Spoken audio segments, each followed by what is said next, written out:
Hello and welcome back to another week of Open Mic Night. Really glad you guys are joining me this week. I'm glad to finally be back after taking 2 weeks off. Tonight we're going to be talking about Apple and Beats and what's going on with that acquisition. We talked about that a while ago, but what are they doing now? We're going to be talking about the brand new iPad that we might see this coming spring. And we're also going to talk about podcasting, how to do it, what you need, and what even is podcasting. So stick around. It's going to be a really fun show.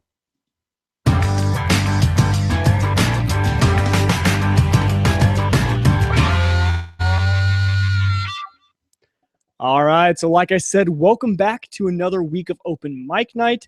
I have had an interesting 2 weeks. It's been a very, very busy first 2 weeks.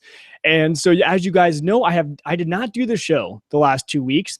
And I kind of warned you guys about that the week before I went off air. And so the reason was I was having a moot court competition at my law school. For those of you guys who don't know, I'm in law school right now here in Omaha, Nebraska. And that is where we are broadcasting tonight from. So welcome, hello from Omaha, Nebraska. And so I was doing the moot court competition. It's a competition within the school. And so all the 2Ls, when you're in your second year, you all team up and compete, and you give your oral arguments, and it's something you work on for the entire semester up until now. And it went very well. I want to thank two of you guys who sent me a little note of encouragement via email. It's always great to have the Uyghur Tech community supporting me. And I also want to thank you guys for understanding why I didn't have a show for the past 2 weeks. So thank you for the notes of encouragement. It went extremely well, better than we even expected. We did really well, me and my partner Shane. So shout out to Shane. I don't know if he watches the show or not, but he was a great partner, and it was a lot of fun. I really liked it. I got my first kind of taste of litigation and stuff like that. So I'm very excited for a year and a half from now when I'm graduating and going out into the professional world and starting my law career. It kind of got my taste buds going. I'm excited for it. I'm really starting to enjoy law school, starting to get into the swing of it, and it's a lot of fun. I'm really looking forward to the future and whatever that holds for me. So that's kind of a little update. So beyond the moot court competition, though, I've been very busy. As you guys know, I'm getting married at the beginning of January. And so I've been planning that with my fiance. And so we've been driving down to my parents' house and her parents' house and putting together invitations and all that sort of jazz. So it's been a lot of fun. My fiance, Hannah, big thank you to you for just all the stuff she's doing. She's being fantastic. I don't know why I'm saying I'm doing a lot. I'm not doing much. I'm trying to help all I can, but she's really doing a great job with that. But that's been taking up a lot of my time. And then also my Uyghur Tech solution side. So going out and helping out some small businesses here in Omaha with their tech needs. And so with all of that and just even then going to class and then my second job, it's just been very busy. But I'm so glad to be back behind the mic tonight. So glad to be talking to you guys. We've got the chat rooms already lively tonight, which I'm very excited about. Hello to Brian and Hector, who I was talking to earlier, and Roger. Hello to you guys. So if you guys are not watching live, if you guys are listening to this after the fact, we do this show live every Tuesday evening at 7 p.m. Central Time. That's 8 p.m. Eastern and 6 p.m. Pacific. Come out and join us live. It's a lot of fun. You guys can hop in the chat room, and you guys can even call in. And so I'm going to mention that call-in number right now. If you guys want to call into the show, call in anytime. Don't worry about interrupting me. The only thing I ask is that you guys keep it family-friendly. But that number is 402-915-0790. So call in anytime. And so call in and come and join the chat room. It's UyghurTech.com/live.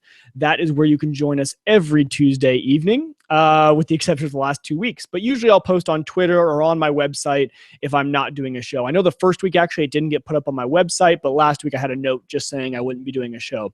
So come out and join us live. I really like it when you guys doing that. So that is my life. That is what has been going on. And so that's kind of a little update on me. So let's go ahead and let's just jump right into the news. So a lot of stuff has been happening over the past 3 weeks, and there's a lot of tech news. And tonight, if you guys remember 2 weeks ago, I said that tonight I'd be having a guest. I was going to have Jim Collison. He is a Microsoft MVP. He knows all about Microsoft, and we were going to just flip the show on its head there. I know I talk a lot about Apple, and tonight, again, I'm going to talk about Apple. But we actually had to reschedule him for next week. So he had a conflict with tonight. So if you guys are looking forward to that Windows conversation, make sure you join us next week because Jim is a great resource. I cannot wait to talk to him. There's a lot of new Microsoft news. And so that's been a A lot of the tech news in the past 2 weeks has been news from Microsoft, but we will cover that all next week. So if you guys are wondering about the new Microsoft Band, the wearable, the watch, or if you guys are wondering about all the new apps they're putting out for the iPad and stuff like that, we will cover that all next week. So be sure to come back and join next week. It'll be a lot of fun, and we will have him on. And so I'm excited about that. And also this Thursday, if you guys want to check out a news show, I'm going to actually be on Jim's show this Thursday. So this Thursday at 9 p.m. Central Time, so that's 10 p.m. Eastern and 7 Pacific, go over to theaverageguy.tv. And I'm going to be on his show over there, and there's a live portion. You can listen to that, but I highly suggest you go over and check out Jim Collison and his show. It's really good stuff. He's got a lot of fun stuff. They cover home servers. They cover pretty much everything. And so I will be on his show on Thursday, and then he is going to be on my show. He's going to be my guest next Tuesday, so be sure to check that out. So the first thing I wanted to cover with you guys is the Apple Beats acquisition. So we know that I talked to you guys a while ago that Apple acquired Beats. And so, but it's kind of been quiet. We haven't seen anything. We haven't seen any new products. We haven't heard what they're doing with Beats and what Apple is actually doing with them. And so we finally are starting to get one news of their new product. And they're called Solo 2 headphones. And so these Solo 2 headphones, they had the Solo brand, the Solo style before. And so if you guys have seen those, they look a lot alike. So they look just like the Solo ones, a little bit different. But they are Bluetooth headphones. So they run Bluetooth 4.0, which is the Bluetooth low energy. And they are the first product that they are going to release with the Beats, but it's also going to be Apple branded. And so it's not really for sure how it's going to be Apple branded, but in some of the specs, we did see that there's going to be the Apple, made in Cupertino or designed in Cupertino, that sort of thing, like we see in a lot of the other Apple products. And so this will be kind of the first little, toe in the water for how we're going to see Apple and Beats interact with each other. A lot of us have been thinking that they might be coming out with a new streaming service. And there's actually more rumors now to go about that. So as to go along with the new product, they were actually interviewing someone who worked at Beats before, and now obviously he works for Apple during the acquisition. And he said that he is working on a secret project for the Beats and Apple stuff. So people are wondering if this is going to be their new music service. It's been known that, this generation that we have right now, buy music. We stream it. We use things like Spotify, where maybe we pay $10 a month and it's all you can eat music. That's the way the music industry is going with the current generation. Not many people are buying individual songs on iTunes anymore.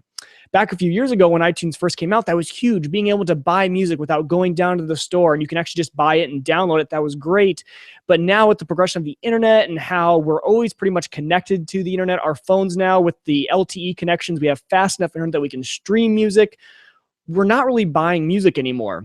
And so I am predicting that, I think the rumors are true. I think that Apple and Beats will be coming out with their new line or their new branding of some sort of music streaming service. I'm not sure when it will be or what it'll be or what it'll be called or how it'll be run, but I'm guessing that they will do that.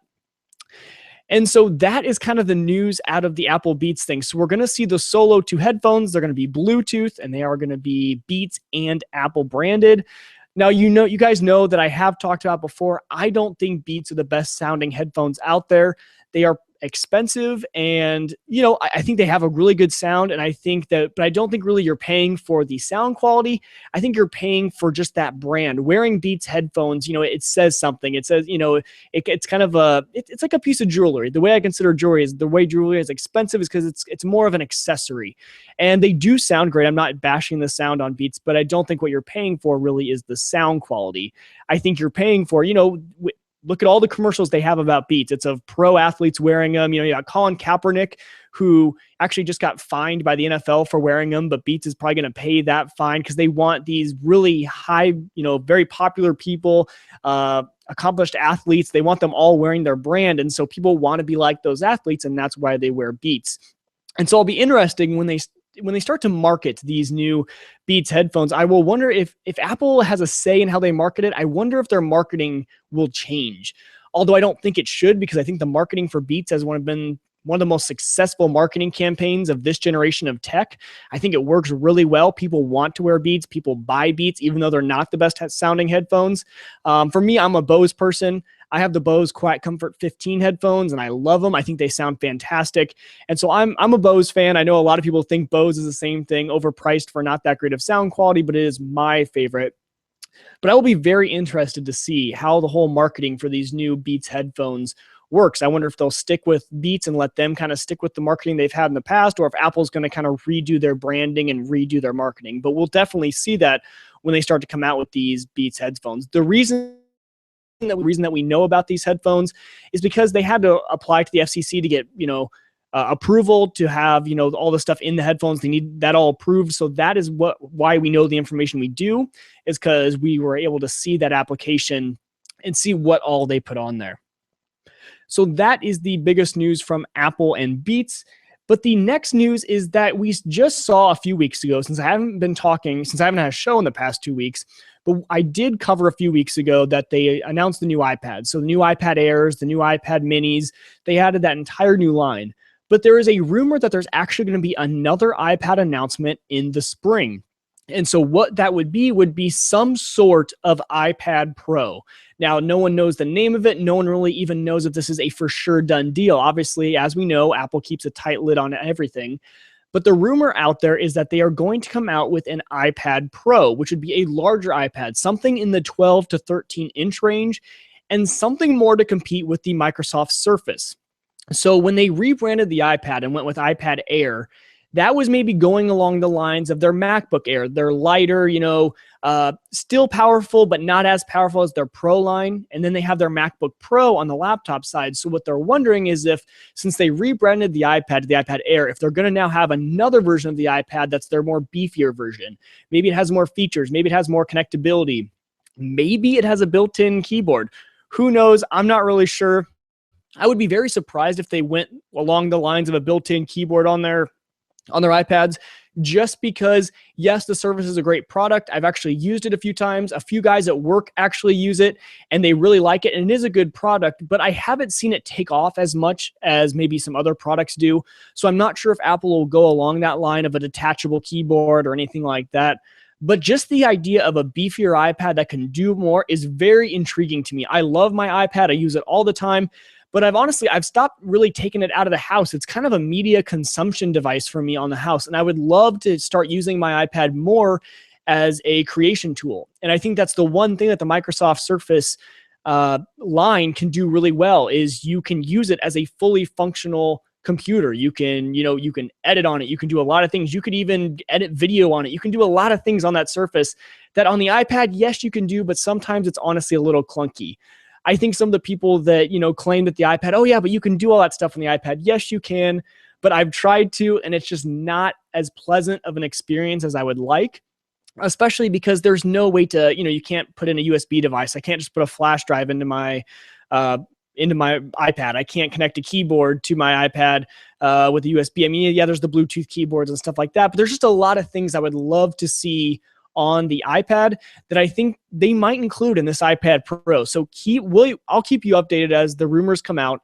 But the rumors as of now are that maybe in the spring timeframe of next year, we might see a brand new iPad. Now, we don't know when that'll be announced. Maybe it'll be announced in the spring and not released until next fall. Who knows?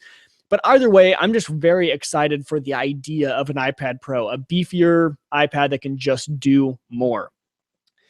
So that's really it for the news section, because, like I said, tonight I was planning on covering a lot of Microsoft news, and that will be all next week when Jim Collison is on the show. We will cover all of the new Microsoft news, but that's definitely not it for the show. The thing I want to talk to you guys about tonight is podcasting.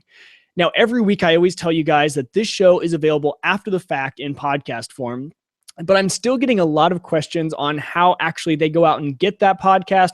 What is podcasting?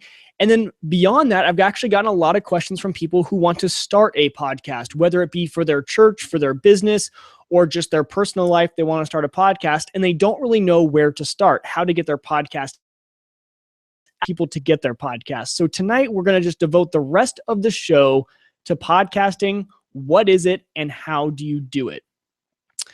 And so, and just to go back, I'm reading in the comments here, and I actually want to address it because it's going to be funny. I heard someone else. If you guys listen to the Maccast, Adam Christensen over on the Maccast, Brian in the chat room said, just don't call it the MaxiPad.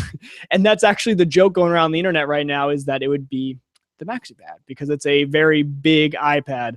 Sorry if that offends any of you, but it is funny. And that's the way actually the internet is referring to the new iPad. So that's pretty funny. Brian, I like that. And I'm just reading through the chat room here. Sorry, trying to catch up and see what they're all talking about. They were talking a lot while I was talking about the Apple news. And a lot of people are saying that they stick with Windows and they don't yet prefer Apple. And I think that's completely fine. I think, last week I tried to address, after Roger and I were on the show, Roger called back in the next week, and I was telling you guys that I never mean to say that Apple is the end all be all. I'm an Apple fan, so of course I'm going to talk about it a lot on this show, but Windows is a great product. The whole Microsoft line, they make a lot of great stuff, and I think Windows is a great platform. I honestly can't wait to try out the Windows 10 beta. I'm trying to find a machine around here that I can install it on just so I can kind of play with it and see what it's all about. So in no way am I trying to infer that Apple is the end all be all, but they are my favorite and they work best for me. And a lot of times they are what I will suggest to people because, it's what I work with. It works for me and I like it. And so I enjoy it. But I'm glad that some of you guys out there like Hector really enjoy Windows. I'm glad that you guys enjoy it. And if you guys ever have any comparisons or if I say something about Windows that you guys disagree with, that is why I have a call-in line. So if you guys want to call into the show, like I said, always feel free. It pipes you in live. Just keep it family friendly. But that number is 402-915-0790. So don't be shy to call in if you want to, especially you Windows guys out there. If you want to defend your Windows, feel free to call in. And so actually, Brian said, yes, I did hear Adam Christensen say that. So we're both getting a lot of our news from Adam Christensen. For those of you guys who don't know, the Maccast is a podcast, and it is all about Mac. So if you are a Mac fan and you want the best tech news and the best tech answering, I honestly think Adam is one of the best out there. Between the Maccast and Mac Geek Gab, our two podcasts that I will suggest to you guys. If you guys want a lot of really good tech news, and honestly, a lot of the information that I share with you, I get from those podcasts. So Adam Christensen over on the Maccast and Mac Geek Gab. It's hard to say really fast, but over on that show, they also cover a lot of Mac news. So podcasting, what is it? Podcasting pretty much is on-demand audio or video that someone has created and you can access at any time. What it is when I release this show, it goes into what's called my RSS feed. It goes onto my website. And then anyone who has subscribed to my podcast, every time I post it, they automatically get that podcast. It shows up. So the advantage of podcasting is that whenever someone releases something new, you always have it. And it's very nice. It's pretty much on-demand radio is kind of how I describe it. And actually, the funny thing is a lot of radio stations record their show and put it out in podcast form. For people, from like me, when I go into work, when I'm driving around, I'll miss certain parts of the show because it's live and I can't rewind or anything like that. Well, in a podcast, it's on demand. And so you download it after the fact. So yes, podcasting, it's not live. Although you guys are watching me live now, if you were to download my podcast, it's not live. But the advantage of that is that you guys can listen whenever you want. So the thing I love about podcasts are that I drive around in my car a lot for work. And so I have all my podcasts on my phone. And when I get in my car, I plug my phone into my car and I listen to a podcast. And when I have to go in someplace, I just pause it. And when I get back, it's right back where I left the show and I didn't miss anything. And it's a really good way to consume audio and video content. Personally, I subscribe to mainly just audio podcasts because I'm driving while I'm doing it and I'm just listening. And so that's all a podcast is. It's pretty much on demand. And so what it is, anyone can put out a podcast. And so if you go out there and let's say you're really into cars, I guarantee there's thousands of podcasts out there that cover cars. They talk all about cars. And so when you go out there, what you're looking for is someone that you like to listen to. And so for me, Adam Christensen, the guys on Mac Geek Gab, I think they are great. I like listening to them, so I subscribe to their podcast. And so that is pretty much what a podcast is. And now I can tell you guys about how to get a podcast. So if you guys are out there and you guys don't know really how to get a podcast, it's quite simple. The one way I would suggest is if you guys have a smartphone is to, if you have an Apple phone actually and you're updated to iOS 8, there is an app that's put on your phone by default and it's called the podcast app. So you just open that up. Or if you're on Android or any other mobile platform, really, as long as you have a smartphone, I just go into your app store or the Google Play Store, whatever it is, and search for podcasting. And I guarantee you'll find a podcast app that you guys can listen to. I use one called iCatcher. There's one called Overcast. There's a lot of different apps that can play podcasts. But what you do is you download those apps, and then a lot of times within the app, you can just use the search function and search for any topic or any person, and the podcast will show up. And you could subscribe, and then every time they put out a new podcast, it will download to your phone, and you can listen to it. And of course, you can change all those settings if you don't want it to automatically download or anything like that. But pretty much that is the premise of how to get a podcast. You get an app, or you use iTunes on your computer. However you do it, there's a lot of different ways, and then you will download the podcast and listen to it. And podcasting now has been taking off. So the thing I want to talk to you guys about is a lot of people, when you say podcast, it sounds archaic. It sounds like, podcasting is something that would have been done a long time ago. And actually, podcasting is very recent, and it's starting to explode. And the reason it's starting to explode is because of smartphones and being able to plug your phone into your car and listen to through your car speakers. When podcasting first came out, and we actually have a call coming in right now, so I'm going to answer this call, and we'll see who it is.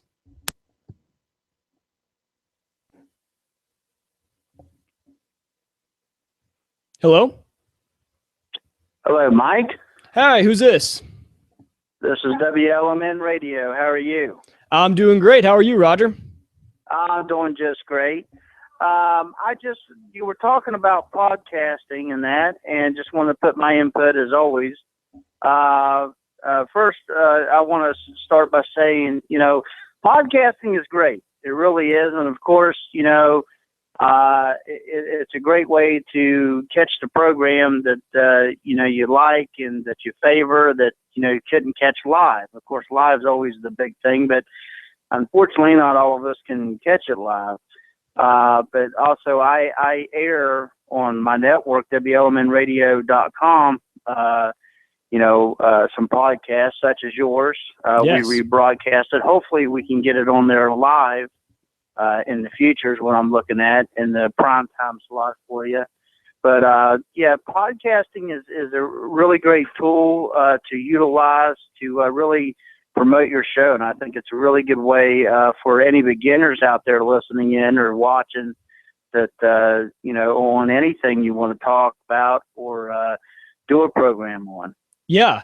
Well, and the thing that I like about it is for a person, especially like you and me, we're busy all the time, and it's hard to find a time to stay current on the news.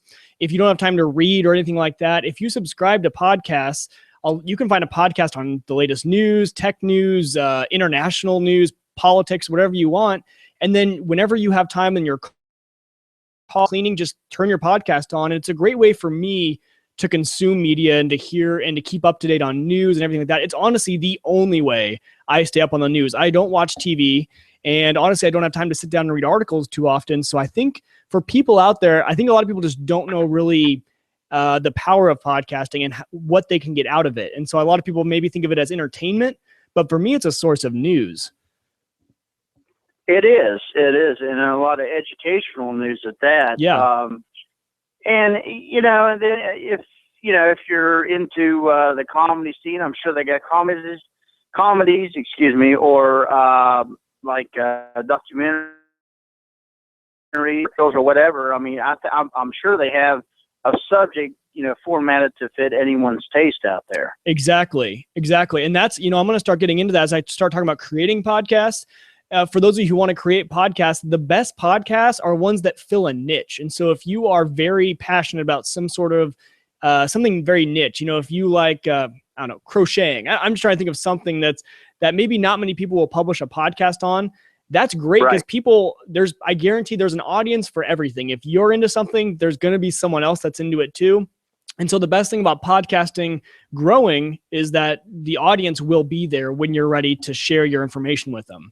And so that's the best part about podcasting is, no big network on TV or anything has to pick these people up for you to find out about them. you just can subscribe to anyone. Anyone can put their information out there. And sometimes that's a bad thing, but most time it's a good thing. And you can find what you want, which I really like. Yeah, that is like you just said.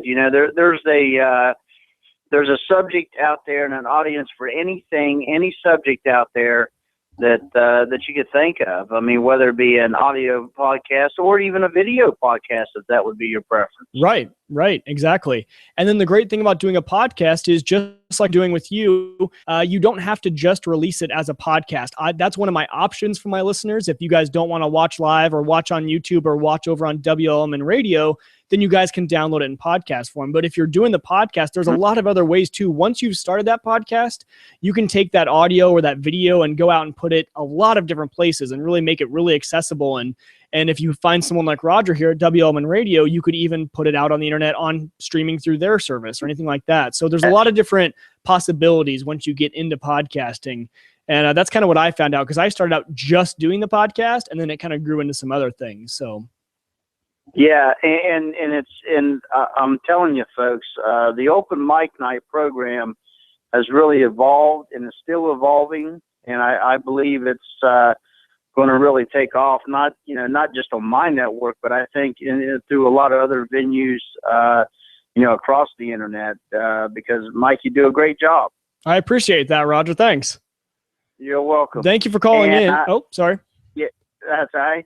And I just want to say, I welcome anybody that, in the future, that might be interested in possibly, letting WLMN Radio restream a podcast or whatever. I mean, we promote you and everything. I mean, it's got the best price. Free, yes, exactly. Well, and it's interesting because you and I got hooked up through a show kind of like this. Obviously, a more well-developed show, but you and I were both over on the Tech Buzz, and we were both in the chat room, and you're connected with them, and it was kind of, this is exactly how we met. So maybe there's some people out there watching this show that are doing the same sort of thing I'm doing. Maybe they're starting a show, and so maybe we can be that connection to you as well. So that's always fun. Yeah, it's like one hand washes the other, Mike. Exactly. Exactly. I tell you, I tune in, real quick. I tune in each and every week, and it's like you always got that one little niche that you boost your program up, and your show just goes from where it's already up there on that level, and then you always raise the bar another level. You're doing such a great job, Mike. Keep up the good work. And again, I got to say this during your show, we got the Open Mic Night Marathon that I'm just waiting on a release date for Mike, that we're going to show via video in the near future here. Yes. We're having some issues with the video streaming because it is in video format, of course. But it's a really great episode. A number of episodes, actually. I'll let you talk a little bit about that, Mike. Yeah, we're just going to be doing an Open Mic Night Marathon. So I picked 4 of my favorite episodes over Open Mic Night. And one of these Saturdays coming up, it's going to stream all day over on WLMN Radio. So I will keep you guys up to date on that and let you know when that's going to happen. Well, it'll be all weekend, actually. Oh, all weekend. Sweet. That's even better. Yeah. That sounds awesome. Yeah, all right. You'll spend the whole weekend with Mike Wiegert and Wiegert Tech and Open Mic Night and all of his, very talented guests and a lot of educational information there. That sounds great. And I think actually, too, what I was thinking is I'm going to hop in the chat room when that's going. And so if people are watching and they want to ask some questions, even though I won't be live on the video, I'll still be in the chat room and I can answer some questions for people. So that'd be a lot of fun. It'll be a fun day of hanging out. That would be really cool. Yeah. I just have to get some issues worked out on the technical side for my video, which you're aware of that. Right. Yeah, I'm going to talk about that a little bit later in the show, is because I'm having the same sort of problems. If you guys noticed, I'm on Google Hangouts right now. And so after we talk about podcasting, I'm going to kind of recap some of the tech issues I'm having so that you guys don't fall into the same trap I did. So yeah, and you could bring WLMN Radio in on that as well, too. Because, yeah, I will. I feel guilty because I told him on a couple of the issues that, we didn't have any problems. But well, then I did too, I was saying that too. Go ahead. No, I was just saying you and I were both saying it. I thought there was no problems, and then we both ran into them about a week later. So, yeah. But I do know that they're supposed to release a patch. I did speak with Stephen Haywood, and they are supposed to release a patch. Perfect. And then from there, they're also supposed to work on configuring everything, all the programs, all the new operating software, Yosemite, on the Apple side of things. So, awesome. But I'll let you speak on that. And again, Mike, keep up the great show. And once we get the video issue resolved, we'll discuss the Open Mic Night Marathon, and you can promote that on your show and on your site there, and we'll go from that point. Sounds great. Thank you, Roger. Thanks. Yep. Have a great night. All right. So that was Roger from OMN Radio. Always fun to hear from Roger. He's watching usually every week, and so it's a lot of fun to talk to him. And so in the chat room, as we were talking, I got some questions that I want to kind of address, and it kind of moves us into our next phase of this podcasting conversation. So the next phase of the podcasting conversation I want to have with you guys is, how do you guys go out and start your own podcast? One of the questions from one of our guests in the chat room said, how much does it cost monthly to do a podcast or have it hosted? And so I'm going to answer that question in the form of, how do we start a podcast? So obviously you're going to record your audio, and we'll talk about that in a little bit. And you're going to have a sound file, and you're going to have this you want to put out there, this audio file or video file. So how do you get it out there in the form of a podcast? Well, the first thing is you need a website. And so every, podcaster just needs a website. And so as you guys know, if you guys watch this, or if you guys have been on my site, WeagerTech.com is where I host my website. And in that, I have my podcast. And so when you have your website, usually you're going to use the blog feature, because each episode is pretty much a blog entry. You're going to put your show notes in the text area, and then you're going to add your audio file, and then you're going to click update. And the reason we use the blog format for podcasting is because it's just like a podcast should be. Blogs are released on a date, and you can scroll through the archive of podcasts, but they're posted on a certain date. They're there, they're individual, and stuff like that. So that's why, when podcasting first started out, we kind of did it with the blog style. And so the second reason is because you need an RSS feed. And so really the whole premise of podcasting is based around the RSS feed. The RSS feed, if you think about it, it's kind of a news feed that's always up to date. And so when someone subscribes to your podcast, they're subscribing to your RSS feed. And every time you add an episode, it updates the RSS feed, and then their phone sees that and it downloads the latest update.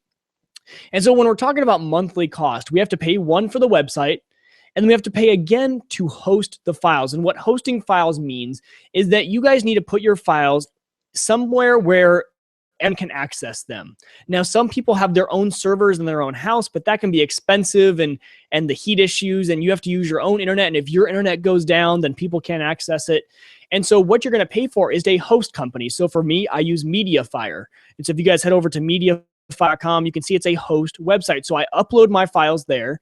And then when I post my blog entry, I post the link to that file where that media host is.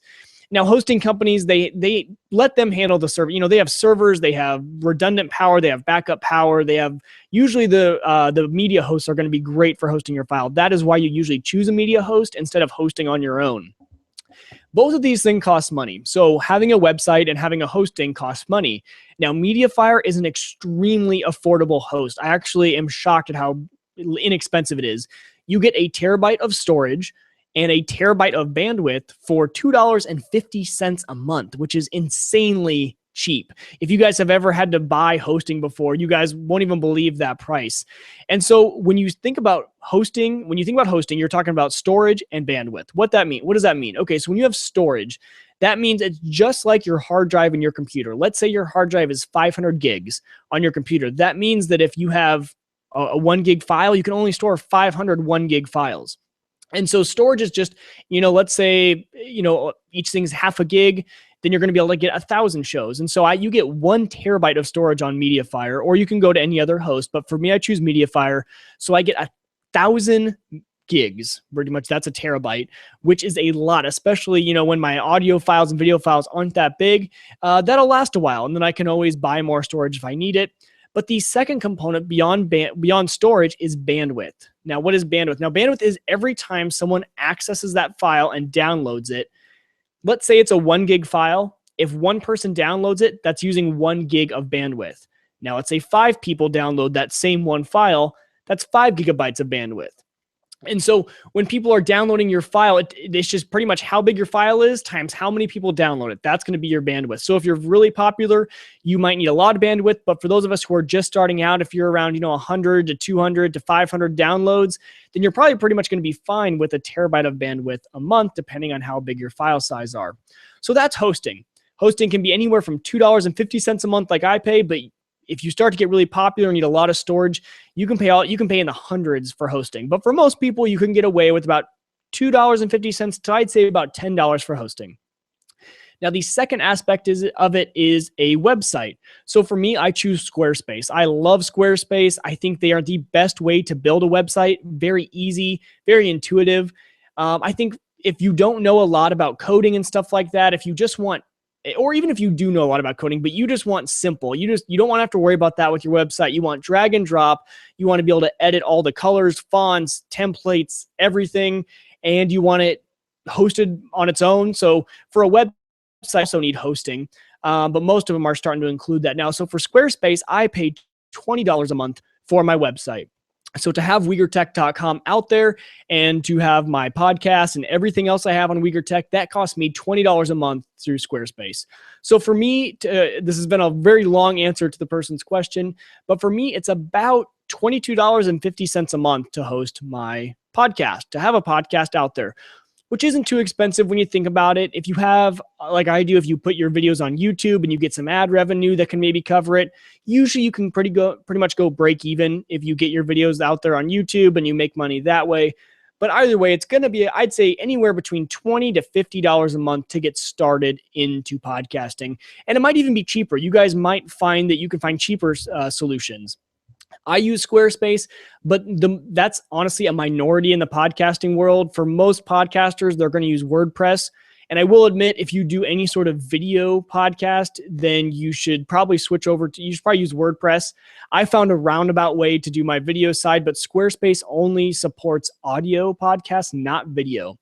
And so if you want to get started into podcasting, the first thing you're going to do is make a website. Now, I would suggest going to WordPress.com or actually WordPress.org. Go to WordPress.org and you can then go to a different sort of host and start a website. Go to Squarespace, go to WordPress, go somewhere and get a website.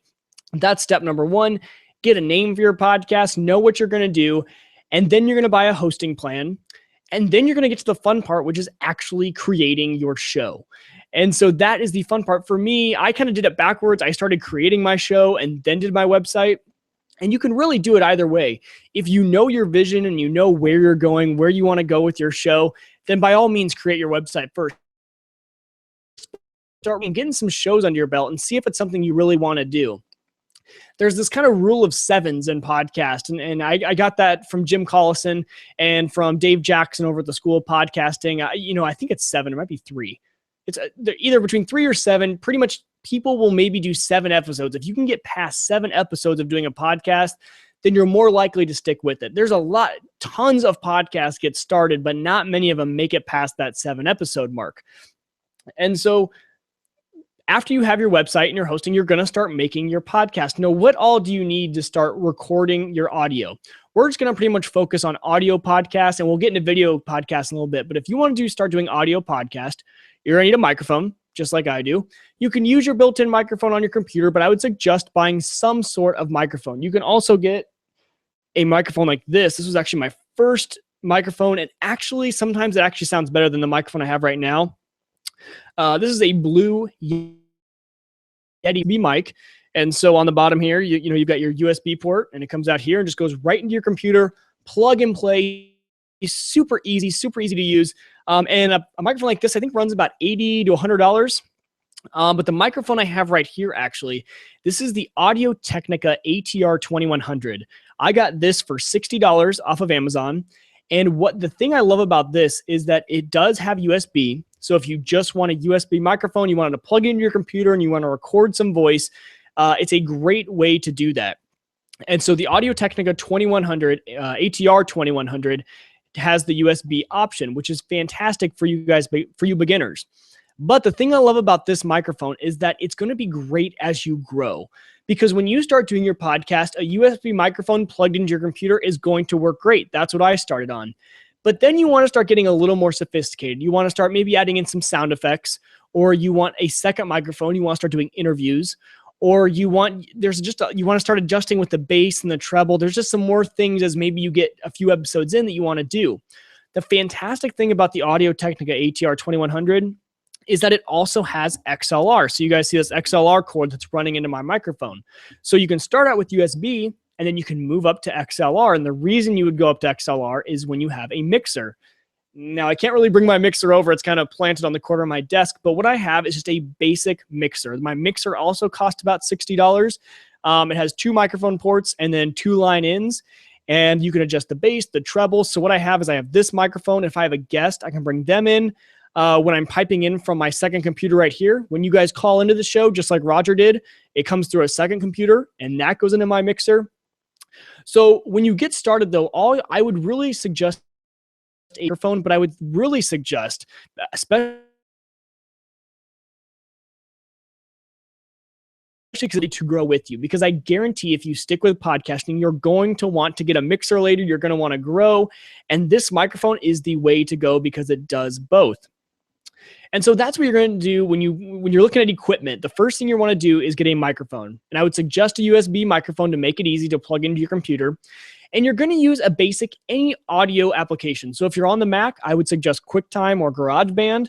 I record in QuickTime because it seems to crash less on me than GarageBand. Sometimes GarageBand, when you're doing a really long file, like a podcast, like for me, when I'm talking for an hour, GarageBand sometimes doesn't like those large files. So I just record in QuickTime, and then I'll save that file, pull it into GarageBand, and edit it. But beyond the microphone, after so you've got your microphone, you've got your QuickTime, you've got your file, you're about ready to record. Sit down and do a game plan. So when you're podcasting, I'm not afraid to show it. I have an outline right here, and I follow my outline. Because when you don't have an outline, you tend to ramble. Now, you guys know me. If you've been watching this show for long enough, you know that I still like to ramble and that I get off topic a few times, which is okay. But you'll be surprised about when you start talking, all of a sudden you might blank. And having an outline is a great thing to do. And so when you're sitting down, write your outline and then hit the record button and have fun with your audience. The biggest reason that I listen to podcasts is because it's so personal. A lot of podcasts, yes, they do get, thousands of listeners for some of them, but a lot of them have a personal connection with their audience. The reason that I prefer podcasting over radio or TV is that connection that podcasters have to their audience. A lot of podcasters like me, we encourage you guys to email us or call in, leave us a voicemail, stuff like that. And so we develop this relationship with our listeners, and we honestly have fun. I have fun talking to you guys. So when you guys are thinking about starting a podcast, don't be afraid to have fun with it. I think a lot of people sometimes when they start a podcast, they want to be very professional and this is going out to everyone. So it's going to be very professional, but have fun with it and develop a relationship with your listeners, because honestly, it's your listeners that keep you going. The only people that are listening to your podcast, the only reason you're podcasting is for your listeners. And so that's very, very, it's just very important when you're starting podcasting. And so I got a question from Jake. Are you still live? I hope this video is still going live. I hope it didn't close down. I don't think it did. It looks like we're still good. So if the rest of you are still hearing me, put it in the chat room that you are. I hope this thing is still going live. But I'm not showing any problems on my end. And so I hope it's still good.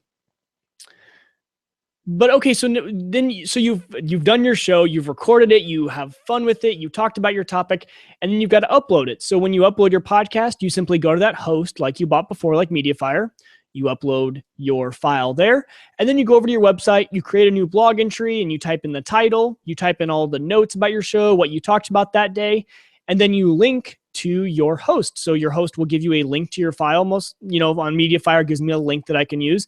You post that link in and hit publish.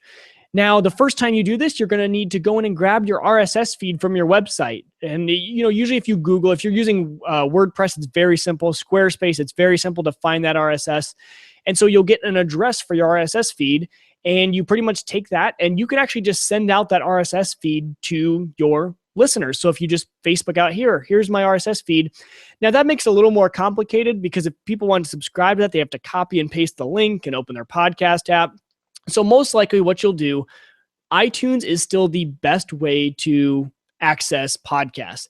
And actually the iTunes directory is used by a lot of applications. Pretty much any podcast application, when you look in the search field. So if you guys downloaded a podcast app, like I said earlier, and you search for a podcast, the iTunes directory is usually what it's searching. And so if you go into iTunes, you can submit your podcast, which means you just take your RSS feed, your little link to your RSS feed, and you plug it into iTunes. And then every time you update your show, it automatically shows up in iTunes, which is really cool. And it's free to do in iTunes. And so pretty much the moral of this story is that it's actually rather simple. It might have sounded long-winded and complicated when I was talking about it, but it's actually rather simple to start a podcast. And so I know I've had a few people out there that have contacted me about wanting to start a podcast for their business or specifically their church as well. And so it's not a hard thing. And so if you have a website, you have a host, and then you record yourself and you publish it there, getting it set up initially, getting your website set up, getting your host set up can be a little bit complicated.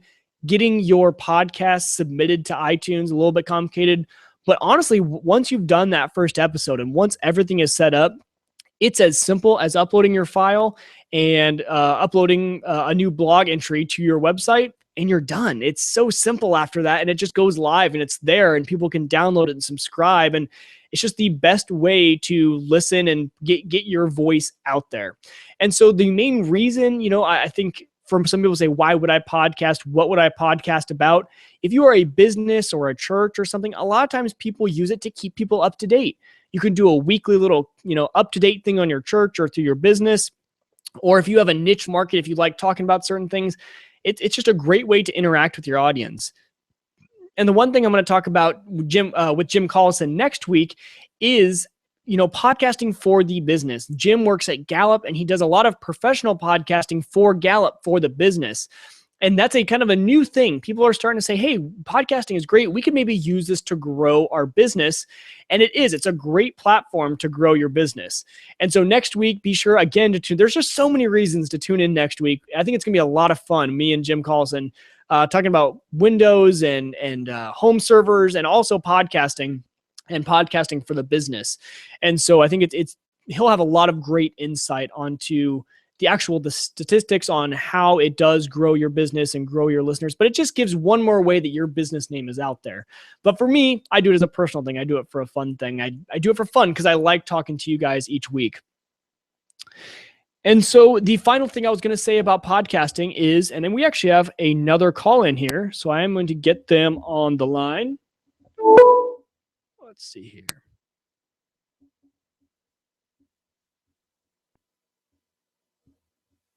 Hello. Hey. Hi, who's this? You guys, it's Jake. Hey, Jake, how are you? Good. Are we live right now? We are live right now. You are on the show. All right, cool. I didn't catch the first part of the show, but I thought I'd call in and ask if you'd gotten a chance to talk about the Amazon Echo and your thoughts on it. Oh, I have not yet. I just heard about the Amazon Echo just actually yesterday. And so I didn't know if I was going to talk about it tonight, but we definitely can. If is that something, would you be able to help me out talking about it? Fill me in on some of the details I missed? Sure. I was interested to hear your thoughts on it, but yeah, I can give my thoughts on it as well. Yeah. So, okay. So what Jake is talking about, and I just realized if you guys are watching live, I'm holding a pair of pliers. That doesn't look all right. But anyway, so the Amazon Echo is a new product from Amazon. And what it is, it's basically this device that you would put in your living room or your kitchen. And it's a device that's always listening. So meaning it's always on. And you have a command that you would say to it, like almost like a Hey Siri or a Hey Google comment, only you can really program it to be anything. I can't remember the example they used in their announcement, but you would trigger the Echo. You'd say like, hey, Echo. And then you can ask it any question. You can tell it to remind you about stuff. You can tell it to add something to your grocery list. You can say, what's the tallest mountain in the world? And it'll answer you. But it's pretty much this device that kind of connects your living room and your world to the internet, the cloud, and all of your personal data. If I'm getting it right, Jake, correct me if I'm wrong. This was just, honestly, I saw it come across my news feed yesterday and just kind of did some bare essential checking into it. Is that right?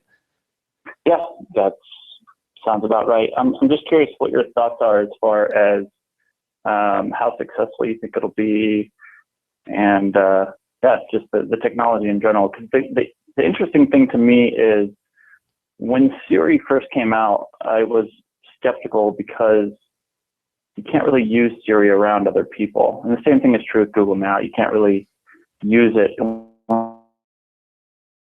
you're.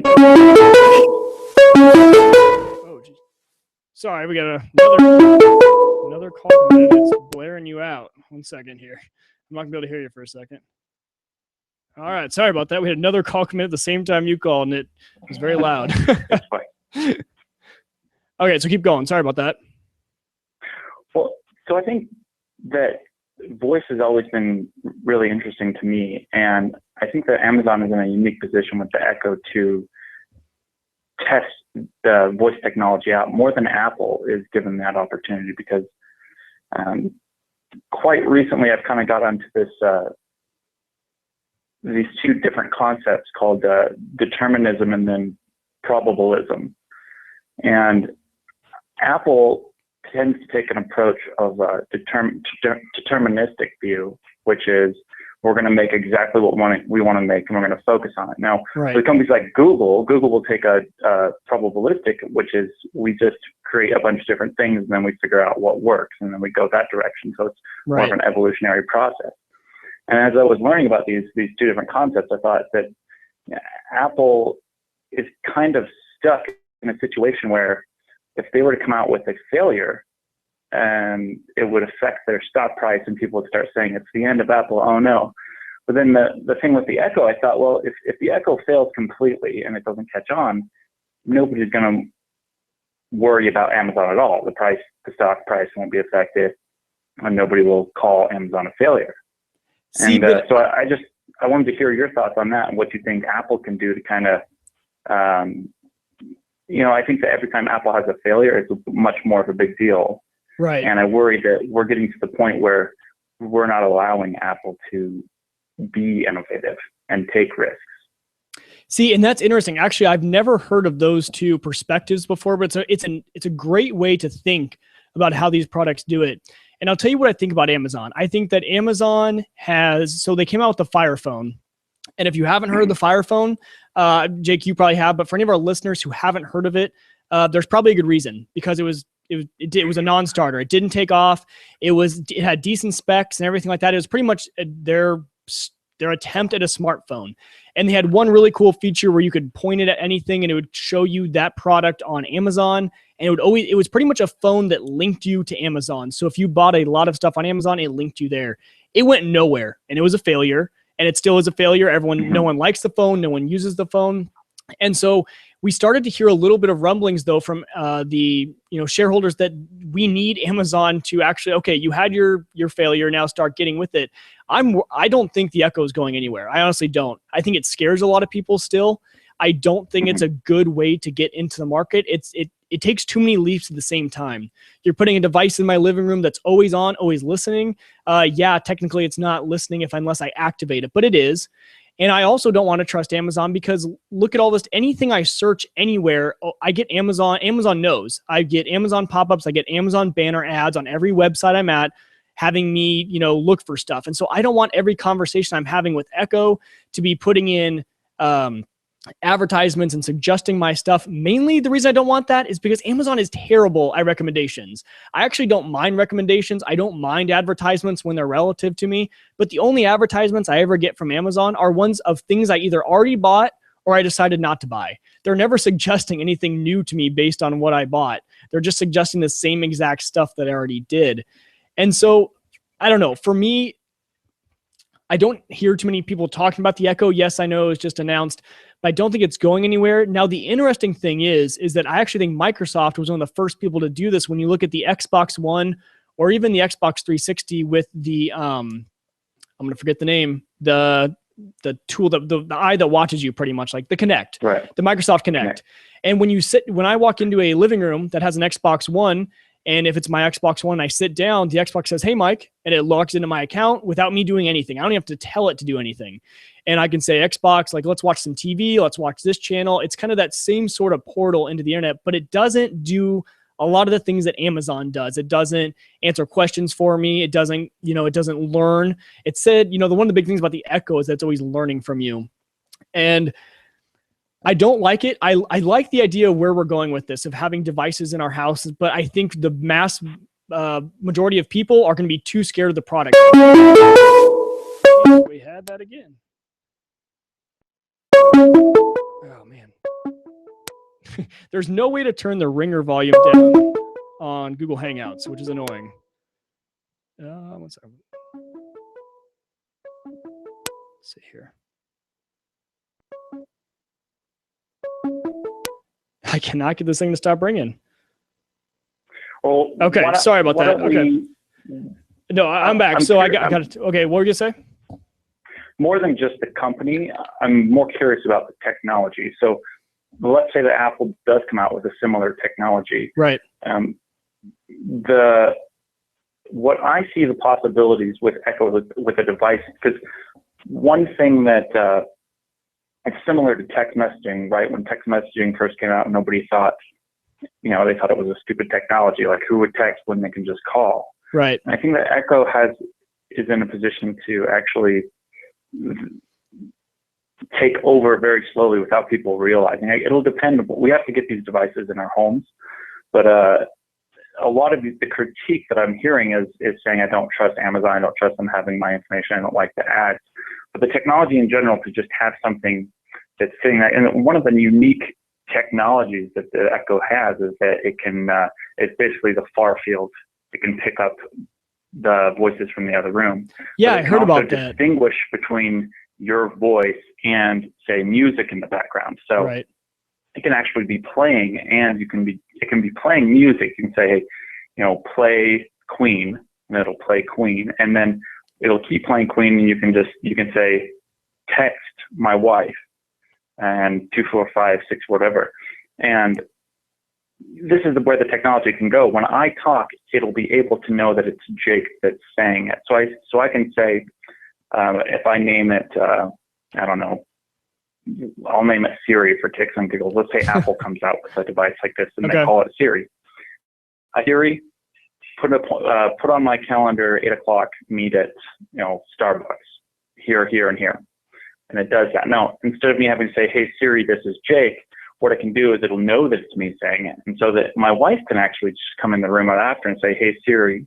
Siri knows it's my wife talking, and then she can tell it what to do for her calendar. Right. So I think that little things like that, and also me and my wife being able to have a conversation, and Siri knowing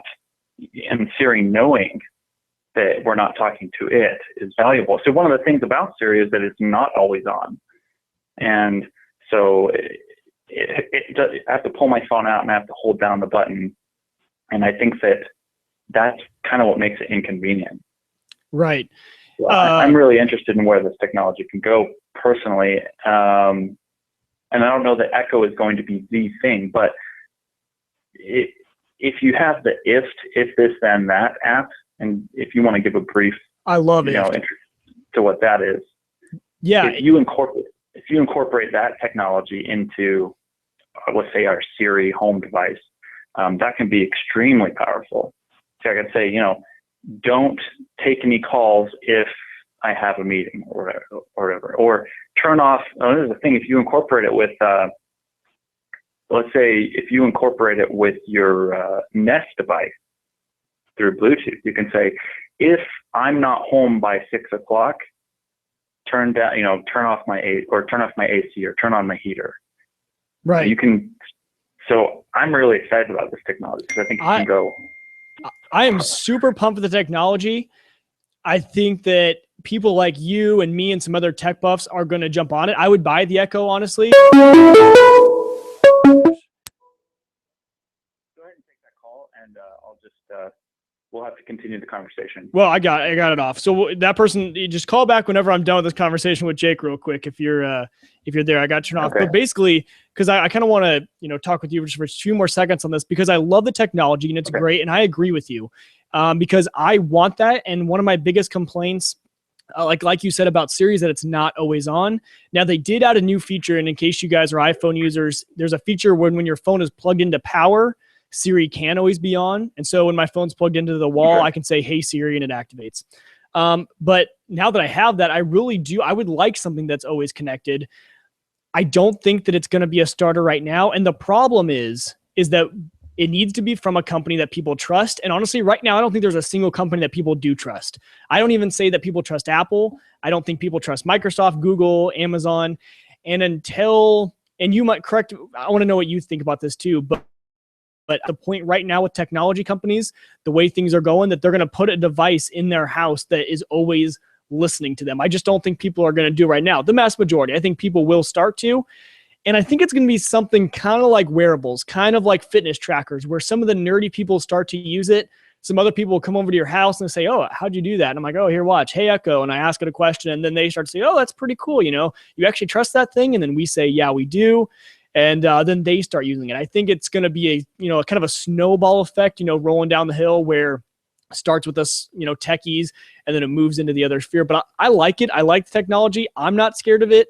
I would have no problem. I'm one of the first people to trust the Microsoft Connect, and that thing has face recognition when I walk in. It's always looking at me, let alone listening to me.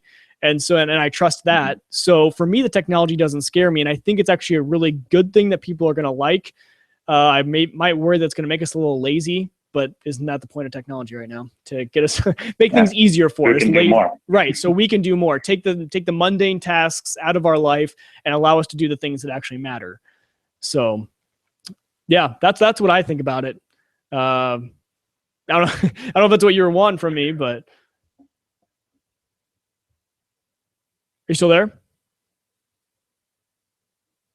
I think we lost Jake. Yeah. Oh, you are still there. Okay, gotcha. Yeah. But yeah, that's what I think about it. And so, but thanks for calling in and bringing that up. I had totally forgotten about Echo, and I honestly wasn't going to bring it up. And so I'm glad we did talk about it, though, because it is interesting, and it's something that especially for my everyday listener, I would love to know what you guys think about it. I think me and Jake, Jake obviously loves it. I love it, but I want to know what you guys also think. But Jake, what do you think I want to know what you think about Amazon doing this. Is it a good thing that Amazon's doing it? Will it succeed? What do you think? I think that I don't think that it's going to be hugely profitable for Amazon. Right. I think that it's a way to sell, as many people have speculated, it's a way to sell more Amazon Primes, because the Echo is normally $200 or it's $100 if you have an Amazon Prime subscription. So anybody that's interested in getting Prime, or anybody who's interested in getting an Echo, they'll just say, well, I might as well get Prime. Right. And then I'll just, then I get the Echo for $100. So it's like they're getting a free year of Prime in their head, but technically they're just getting on the, 1 year upgrade. Which is still shocking to me, because aren't they losing money on Prime? The last time I checked, Prime is actually losing them money. So I'm not sure what their enticing factor is to get people onto Prime. I love it. I think Prime's amazing. I think customers who have Prime love it, but I'm not sure what's in it for them to get people to still do it. Because if you're on Prime, you have an incentive to order items on Amazon. That's a good point. That is true. That's something I didn't think of. And it works, because I do order everything on Amazon because I have free 2-day shipping. And I stick with it because I like their videos too. They throw in a lot of those things that alone wouldn't be worth it, but when you add them all in together, that $100 a year isn't too bad. So makes sense. If they break even, it's a success. Even if it costs them a little bit of money, because you decide. I don't go to Newegg because I have Prime. So that's what they want to do. They want to get everybody on Prime, and Echo may be that. It's cool that I think that the technology behind Echo is what's so fascinating. And if the app, the developers get on it, they can create some really cool things that we can't even think of. Right. Just like we can't think of all the apps that can be made for Apple Watch. Exactly. That's the one thing is All like right, the well, best ideas out there, we keep trying to predict what these companies are going to do, but that's kind of stupid of us to predict when that's the reason they come out with new products, is because we haven't thought of them yet and we can't even predict what they're going to do. So that's always my favorite thing is when a company like Amazon does come out with a product like Echo, when this was rumored at all. No one expected it, at least not that I knew of. Yeah, isn't that fascinating? I thought that too. I just thought, wow, that's what Apple used to be known for. Right, which they can't do like at all nobody's anymore. paying attention to what Amazon's doing, and then boom, they come out with, and it's not like Amazon doesn't come out with revolutionary products. The Kindle was a revolution. It was the Kindle was the iPod for Amazon. Right. When yes. Apple came out with the iPod, they completely dominated the MP3 market and it exploded. And nobody else came even close to compete. I mean, if you had anything but an iPod as a music player, you were just weird. And the same thing is true with e-readers. Amazon made this revolutionary Kindle product, and everybody's jumping on it. Now, the thing that I worry about is with Apple is that are they able to have another iPod? If you look at the iPhone, yes, it's great and wonderful, but it didn't completely own the market. In fact, it's a minor player in the market. Right. But so I don't know. The watch is interesting because I don't think they'll own the watch market either. I don't think that they'll be the iPod. But that might not need to be their focus, though. When you look at the iPhone sales, they don't dominate at all in market share on devices out there. So when you look at percentage of what devices are out there, but they have 83% of the profit of that market, of the cell phone market. They have 83% of the profit. So I don't know if they need to have the market share on actual devices when they're making so much money on their devices they are selling. It's working for them. They're making that money. But I have had the same thoughts. And honestly, I hate to be the guy that always brings us back up, but you saw it after Steve Jobs left, is the focus of Apple even to be that innovative anymore? After Steve Jobs with Tim Cook, are you going to have those products like the iPhone and the iPod? I don't know if that's our focus anymore, to have these really big ta-da products that no one else has ever thought of. I think they are now really good at taking a product that's already out there that someone else created and making their own version of it that people are going to pay a lot of money for. I don't know. They've kind of gotten to that cycle right now. We haven't seen anything new from them. Yeah, the Apple Watch, but that's not really something too innovative and new. We're seeing a lot of wearables. Microsoft just ousted them by releasing their wearable this last week. So we'll see what their products come out with. Not to say I don't love the Apple products I have, and not to say that I'm not going to stop buying them, but I don't know if maybe their focus is on having those big, huge, innovative products anymore. I don't know. But well, it's been an interesting conversation. We'll have to talk more at another time. Yes, I agree. We'll catch up soon. I haven't talked to you in a while, so it was good hearing from you. Thanks for calling in. Yeah, you too. All right. See you, Jake. Happy hours. Bye.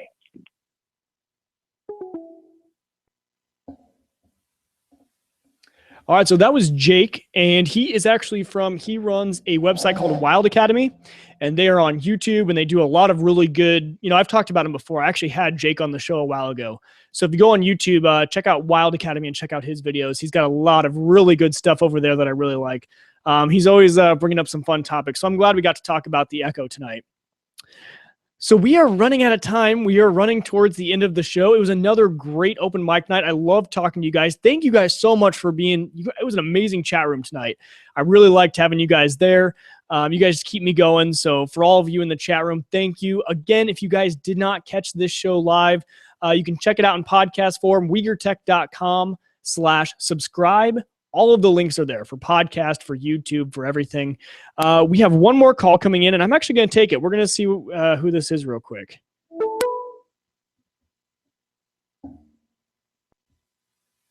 Hello? Hey, Mike Wiener? Yes, who's this? Hey, this is Michael K. from the Bronx. How are you? Good. How are you? I'm doing good. I was watching your show, and it's awesome. I love the technology talk, and I just wanted to chime in a little bit. Yes, definitely. So, you were talking about Apple a little bit, right? Yes. Just before. So, Apple to me is like a massive company. They're pounding into each other with Microsoft and Amazon and Google. They're just pounding into each other, throwing massive numbers out there, like 48, 48, 48, bunch of numbers. It's crazy how much money they're all making. Exactly. Right. And, if you're going to go after Apple, you're going to need more than pea shooters. All right. You're going to, the other guys have guns. You're going to need more than pea shooters to go after them. All right. Exactly. I mean, it's just a crazy amount. And then you got to think, what is their plus? Apple, what is their plus? What are they good at? And they're good at innovation. They're good at, design and all that stuff, user interface, user experience. User experience. Yep, that's it. For me, that is it. User experience.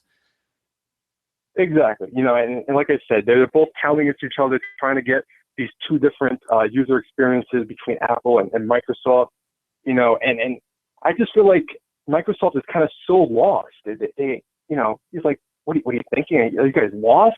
A couple of years ago, I actually met Steve Jobs once. I was in California. Really? I went to meet Yes. We were almost best friends at one point.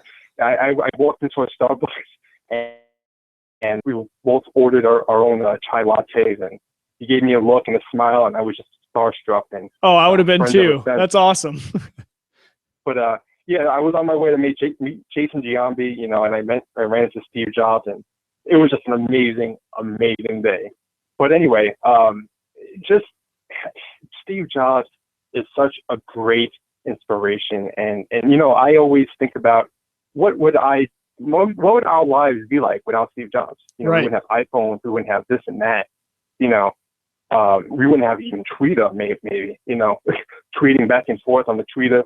The personal computer. That personal computer, even before iPods, even before everything, the personal computer was, without Steve Jobs, where are we with the personal computer? Obviously it would have happened, but at that time that was innovative. That was something no one even thought of. Every home having a computer, Exactly. And that was Steve Jobs' plus. Okay. He had the mind that no one else can possibly even think of. And I don't want to go on a tangent here about Steve Jobs, but I'm a big fan of his, as you can see, because I met him, I kind of know him a little bit. I know his plus. He uses his noodle. That's basically, at the end of the day, he uses his noodle. Yep. And as much as Bill Gates was amazing, Steve Jobs just wiped him off the floor with innovation. Yeah. It's hard to really put a number on it. They were kind of back in the 80s. I think it was the 70s actually. Bill Jobs and Steve Jobs, Bill Gates and Steve Jobs were kind of just pounding into each other, going back and forth with these two massive egos. And today we have kind of, Apple and Microsoft are kind of working together almost. Right. Right. Well, it's just crazy to think about. Right. Well, they're correlating more than I ever thought they would. That's for sure.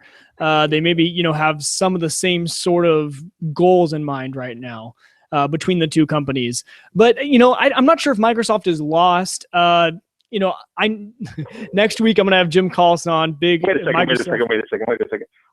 Microsoft is so lost. All right. Here. Yeah. Right? Okay. They are so lost. You got to think about how they try to transform the tablet market, and iPads just blew them out of the water. Microsoft tried to do smartphones. Where are they on the map? They're nowhere on the map. It's unbelievable. Enterprise. That's where they are on the map. Enterprise. They've got that enterprise market locked up.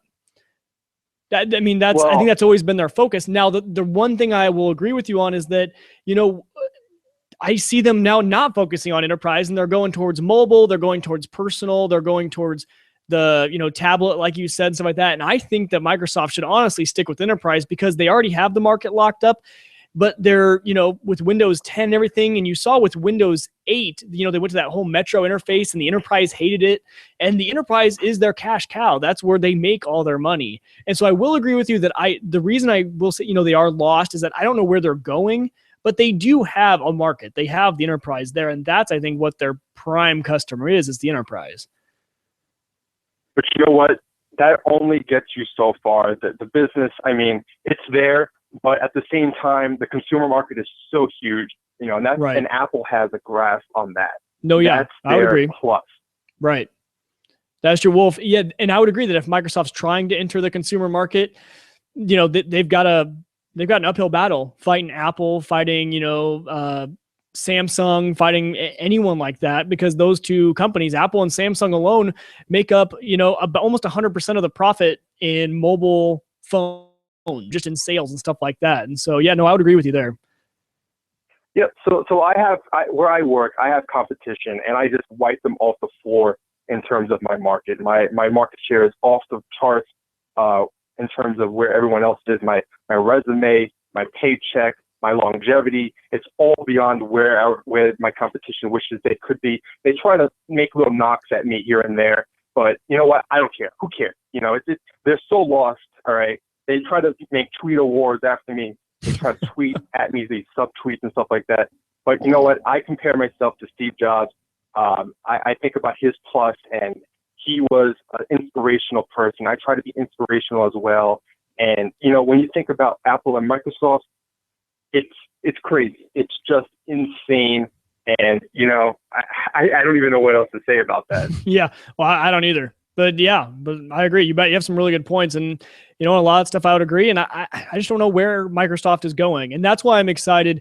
But then again, I'm an Apple fanboy. I admit it. I don't follow even too much Microsoft news. I follow enough to to stay up on the competition. But I'll be very interested next week when I have the Microsoft guy on to hear his perspective, because honestly, sometimes I don't give him a fair shot, but but that's just me. So, but thanks for calling in.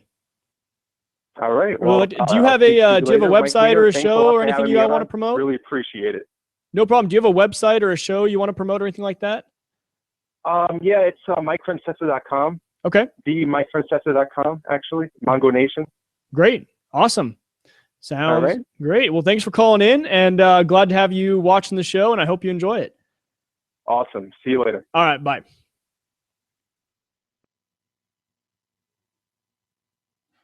All right, so that was great having him on. I love that you guys are calling in tonight. A lot of fun.